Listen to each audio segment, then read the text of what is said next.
हमरा के ना फिकर कोनो, यह आदत रही तो खुद ही बेकार हो जाइबू। ये भैया यही लॉकडाउन में भगवान करे कि दोबारा वो दिन कभो नहीं आवे। कितना लोग परेशान भइले,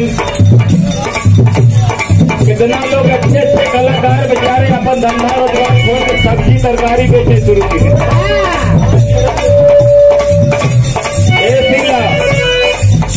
यही में गाना पवन सिंह हिट कर लेला पुदीना,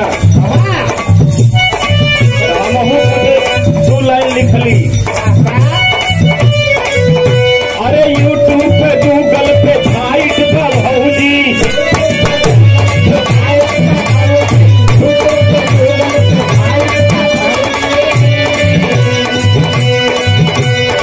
जब लॉकडाउन में कलाकार का प्रोग्राम बंद होगा तो सब अपन इंटरनेट से वीडियो बना के यूट्यूब पे अपलोड करे लगे। टाइट बा भौजी, टाइट बा भौजी,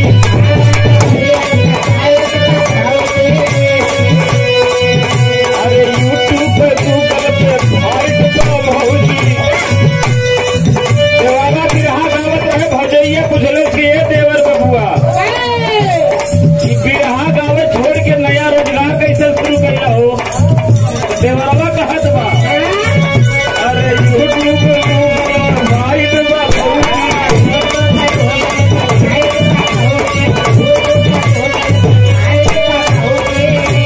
हवा कवैया टाइट बा भौजी।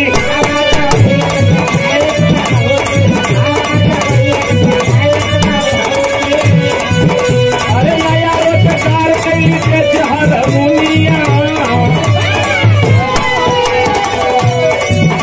जब प्रोग्राम है ना चलत बल गाना बजाना का हुई। भाई साहब लाउड स्पीकर वाले भगवान के बुद्ध के प्रणाम बा, साथ साथ हो लोग के प्रणाम बा। अरे नया रोजगार कैली के जहर मुनिया, लेला भौजी धनिया हो, लेला भौजी धनिया।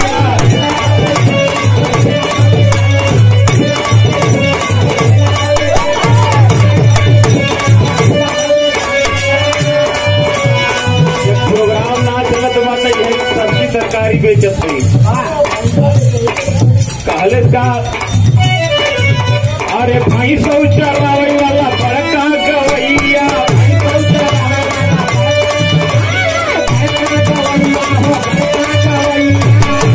बनहु का मिलियन में हवा सुनवैया,